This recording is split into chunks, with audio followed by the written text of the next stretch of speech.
Alrighty, here we go again. Welcome to episode number 1, actually, of Ask a Shanty Mechanic. I can't even say the word, or might get this video taken down because of YouTube policies. So, as you can see for yourself here, we're going to go through some other rather odd, funny posts about mechanic stuff. So here we go. First thing we got is anything to add. It looks like we have a space heater radiator. Nice. I like the spoiler in the back. We got a hood scoop. Oh, a little bit of arrow going on there. Yeah. I'd probably put something functional onto that, like maybe a rad fan onto the side of it and get some real functional cooling abilities on that. Yeah, the downforce will be insane. Ooh, 5-spoke. Yeah, 5-spoke rim. Sick. Got like a 1/4-inch exhaust on that bad boy. Someone left a broken down Tesla Cybertruck in the median on 580 in Richmond. Okay, then. What tools would I need to boost it? Well, first you need the keys. Interesting. Yeah, I don't know. I've never had to work on a Tesla before, especially a Cybertruck, so I wouldn't know. It's interesting they got a cover on it. Yeah, wow. And sucks that it's just in the middle of the road. No, it's off. Oh, I guess it's off the side. It's beside the median. On a. Gotcha. Yeah. Yep. Went in for 2 tires. So far, they've broken 4 things. Scheduled daughter's car for new tires. My 19-year-old takes the car in and is waiting for 2 new tires to be put on large regional chain. Mechanic comes out and admits that he broke 2 of her lug nuts and 1 of her wheel studs. He apologizes and tells her not to worry about it and that he has the parts to fix what he broke. She calls me and tells me now he wants to give her a break and only charge her labor for fixing what he broke. So I've seen this scenario before, and sometimes it is the mechanic's fault, but sometimes it's not. Yeah, usually it's the car. Like, yeah, exactly. You get somebody who over-torqued it the last time, and then it just stresses the wheel stud, and you go to pull the wheel nut off, and the stud just fractures because it's right at its limit. So, like, I'd like to give the mechanic the benefit of the doubt, but who knows? But I understand where they're coming from, where it's like, oh, what the hell, you know? Yeah, they might be. That's a really tough one. Then he comes back out. Then he comes back out 30 minutes later and tells her he broke the brake bracket. This is getting fishy. And he needs to order parts, and he's not sure if he'll get them today. But don't worry, he'll only charge her his at cost price for it. Yeah, that's a little fishy. Yeah. I could see wheel nuts and studs, but the brake bracket. Like, how does that happen? How do you break a brake bracket? Unless someone was in there last time over torquing the hell out of everything. I mean, like, way over torquing. Yeah. Like, so maybe ask yourself who worked on it last. Mm-hmm. And did you do brakes last? Yeah. Possibly. But why, if you're just doing tires, why is the brake bracket exactly touched? So weird. That's I don't know, man. Something fishy's going on there. But anyhow.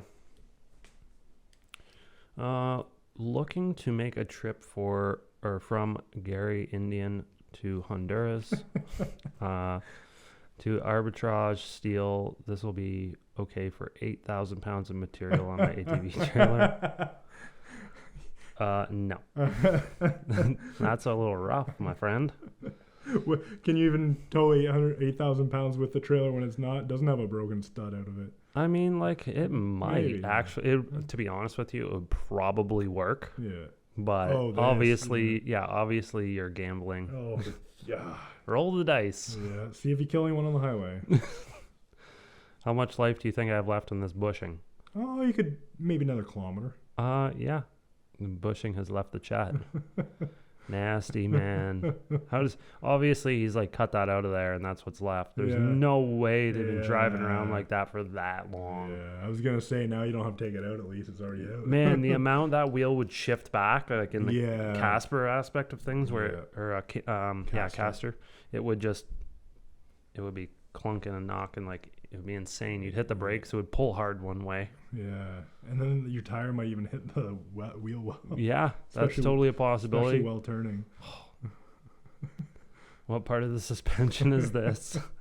That's the clamp damper. Oh, God. Keeps the brake lines from falling off. Nice. I've seen those before. P0697 Mini Cooper 2010 S. Thermostat heater controller open. Oh, well, circuit fault. You may have wiring issues. You may have actual component issues. I don't know. Yeah, that's the one thing with codes. Like, sometimes it's the problem, sometimes it's not. I don't know. Clearly it has spark. Still runs rough. Looks like you're running a Ford there, sir. Why can we see the spark? Yeah. Oh. I thought he maybe had, I thought he had the spark plug boot off. Oh, okay. And then he was checking it. But no, maybe it's broken or Maybe something like that. Maybe there's a hole in the cylinder wall. Oh, Jesus. In the block. That'd be terrible. Well, I mean, it's a joke, right? Yeah, So- yeah. Still runs rough. I wonder why. Yep. Why are things in mirror closer than they appear? Is there something in the mirror that we should be looking at? I guess that punch. I don't know. Yeah. I always like that. Every time I read that, I think of the movie Jurassic Park with the T-Rex. Because it zooms in on the mirror and it says that. And then the T-Rex is like right so there. close to the mirror. Yeah. And you're like, oh, God, he's right there. Can someone let me know what car part is broken? Ooh. Control arm? Rust. Oh, yeah, like trailing arm for the rear axle. Yep. Yeah, I had a Chevy Trailblazer that was like that, actually. Yeah. And I think it was at your place that we brought it. We Oh, thought it was a U-joint because it would shake on acceleration. Yeah, yeah. And it it's was the rear just- end going like. It was the whole ass end of the thing. You would step on it, and the whole back axle would twist like this, and the drive shaft would friggin' buckle a bit. yeah, because those arms were just completely gone. I'm like, how have you been driving this? Oh wow. Jeez. Is it possible to do this kind of damage with a tire machine? I mean, you can screw some things up with the tire machine. What? Oh, yeah, side of the rim. Oh, what? There's just some scrubbing. I think it's the side of the rim, not so much the tire. Because I seen there was some curb rash on that. Yes, you can do that with the tire machine, especially if you have a metal head on it that butts up against the rim to pry the bead over that piece. Yeah. For sure. Or a plastic one with dirt stuck in it, like rocks. Yeah. Clean it out. Yep. 2008 Dodge Ram 1500 seatbelt light and chime stays on, and the chime is driving me nuts. Ooh. Yeah, I've seen that before. Maybe somebody here can help. Has an '08 Ram 1500. Since they bought it, they've been having issues with the seatbelt light and airbag light. It's been on. They don't mind the lights at the moment, but the seatbelt chime is excruciatingly annoying when first starting to drive. If you disable the seatbelt reminder chime, and I've tried it, however, the light never goes off. To disable it, you have to wait for the light to go off. So a quick fix would be grab the harness that goes in the seatbelt buckle and put a resistor or complete the circuit. Yeah, I've seen you can buy those seatbelt buckle things, but in this case, it's I think the sensor not might be working itself. messed up, right? Yeah. I forget exactly how those ones work, but it's a pretty simple circuit like that. Yeah. Or it could be the sensor on the seat. Like when you sit down, it knows you in there. Yes, for the that would be for the passenger, like the occupant classification. Okay, That would be for the airbag light, though, for sure, that he's talking about. Most likely. Yeah.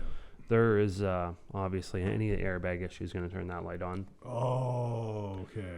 But yeah, the seatbelt chime, like you say, the seatbelt buckle itself, there's something in that circuit screwed up. I've seen those seatbelts go bad all the time. Yeah. They actually have a pre-tensioner built into the seat with that assembly, and they go bad. So I'm not sure, man. Have to get that stuff tested out and check, because there's a lot of unknowns, right? Yeah. It's difficult unless you want to shotgun it. Yep. Go for it. Mechanic said there was water in my engine. Yeah, Yeah, I can see some it. Pop or beer in there too. Yep. Canned water. Oh, canned water. No, I don't know. I'm just guessing. Yeah. Look at all that rust. You can fix that, but not.